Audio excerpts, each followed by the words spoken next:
KB Channel. Wan Ahmad Faizal di dalam parlimen mengecam dan mengutuk keras kerajaan kerana tidak dapat menjaga ekonomi dan kenaikan mata wang itu. Mungkin Tok ada komen berkenaan dengan ni.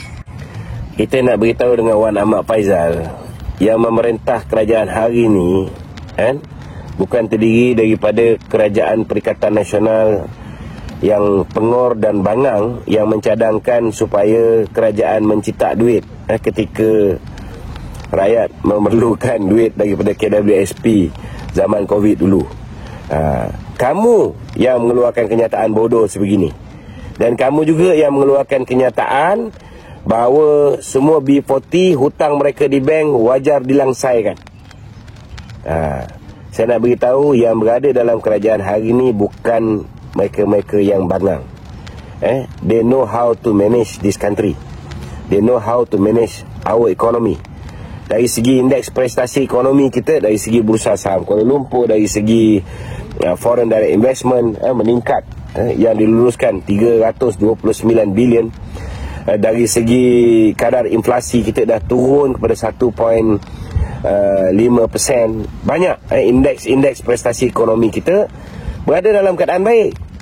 Tetapi ada juga, kita tak nafikan, kita ada sedikit kelemahan dari segi mata wang kita. Kenapa kita ada masalah mata wang ini? Kita boleh untuk menaikkan balik mata wang kita kalau kita bersetuju untuk menaikkan apa yang dipanggil sebagai kadar OPR kita, ataupun kita punya apa dipanggil interest rate kita. Tetapi kalau kita naikkan interest rate kita semata-mata nak menaikkan nilai mata wang kita, kalau naik nilai mata wang kita ni, siapa yang untung? Orang yang import barang daripada luar negara, orang yang import barang daripada luar negara, orang yang hantar duit kepada anak di luar negara, belajar di luar negara, terutamanya negara-negara yang dekat dengan Amerika, negara yang kalau nilai mata wang Amerika naik, nilai wang mata wang mereka pun naik, macam Singapura. Tapi ada juga negara-negara, contohnya macam Jepun. Jepun dia ikut Malaysia juga, dia sama dengan Malaysia. Jepun juga tidak menaikkan OPR mereka. Negara mereka tetap maju, tetapi nilai mata wang mereka berbanding dengan US dollar memang tak dapat dinafikan. Memang merosot nilai mata wang mereka berbanding dengan US dollar. Jadi kena faham benda ni. Kalau misalnya PMX fikir tentang ego dia, nafsu dia, nak semua indeks prestasi ekonomi ni berada dalam keadaan baik, mudah. Dia naikkan interest rate kita hari ni 3%, kan? Dulu masa zaman Covid tu, saya punya interest rate ketika itu baru 1.5 tak silapnya.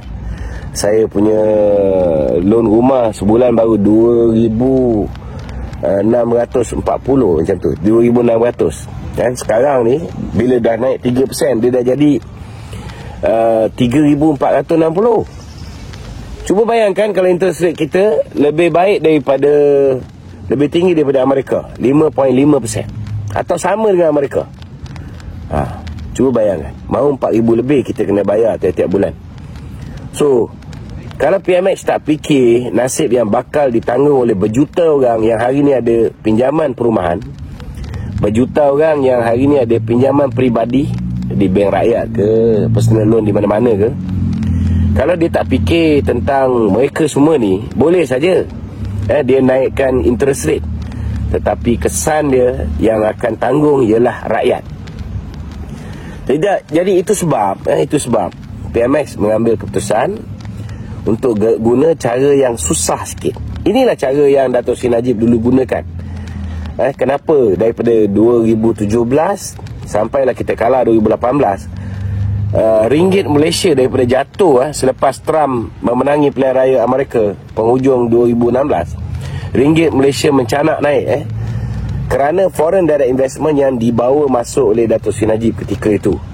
Dan inilah hari ini kita lihat Datuk Seri Anwar daripada UAE pergi ke sana, pergi ke sini. Baru ni dia pergi ke Melbourne.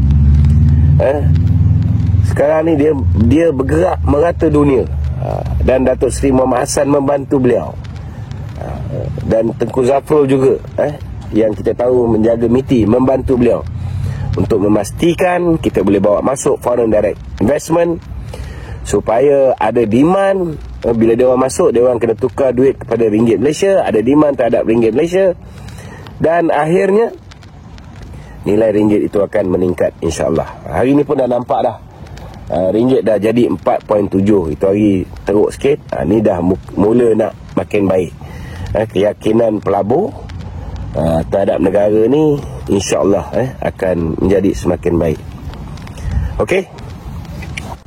Okey, berkenaan dengan kilang Goye ni, ada rakyat yang mengatakan penutupan operasi ni berkenaan dengan SST 8% yang naik ni Tok, tempoh hari.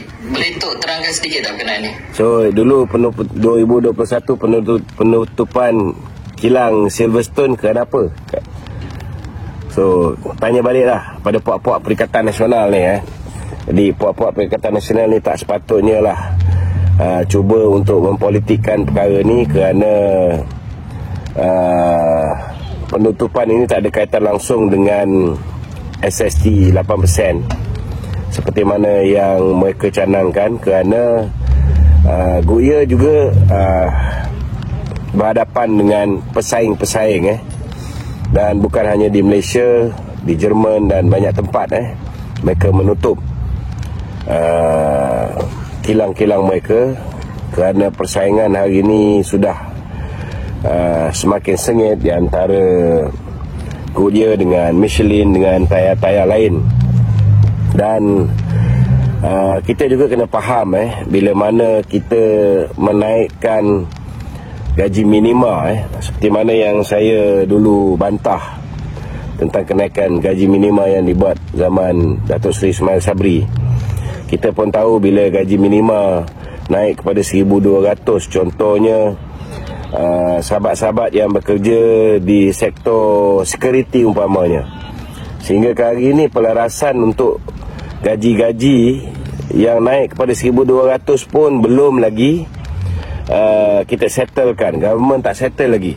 Kemudian dinaikkan kepada 1,500 tanpa melalui majlis gaji kebangsaan. Ini memberikan impact.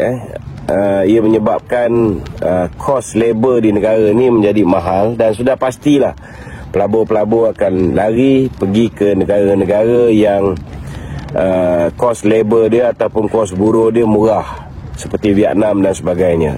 Jadi ini bukan satu perkara yang bagi saya mengejutkan, kerana contohnya macam Indonesia. Indonesia kita lihat bila mana berlakunya, Jokowi telah pun membatalkan gaji minima. Tidak ada lagi gaji minima. Memang karyawan-karyawan di Indonesia telah pun mengadakan tunjuk perasaan. Berjuta orang turun ke jalan raya. Tetapi akhirnya hari ini terbukti bahawa apa yang dilakukan oleh Jokowi telah menyebabkan banyak pelabur-pelabur lari dan pergi ke Indonesia untuk melabur di sana, kerana kos labor mereka murah. Tapi adakah pekerja-pekerja di Indonesia, adakah pekerja-pekerja di Indonesia diberikan gaji murah? Ini pun tak betul, kerana jauh sikit nanti dia.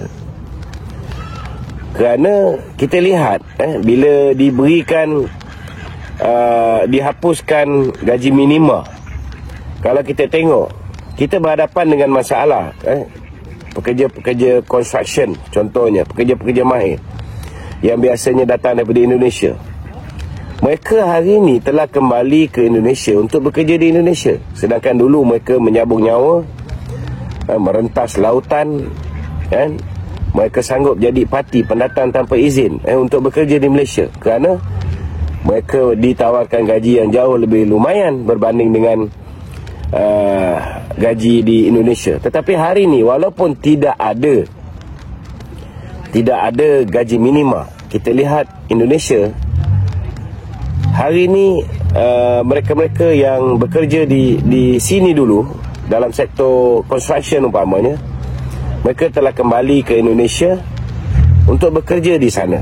Sudah pastilah ini disebabkan gaji yang ditawar kepada mereka commensurate ataupun berpatutan dengan kemahiran yang mereka ada. Tidak semestinya mereka ni tidak ada gaji minima, mereka tidak dibayar dengan setimpal dengan kemahiran mereka. Ini benda yang saya rasa Malaysia kena belajar lah. Okey.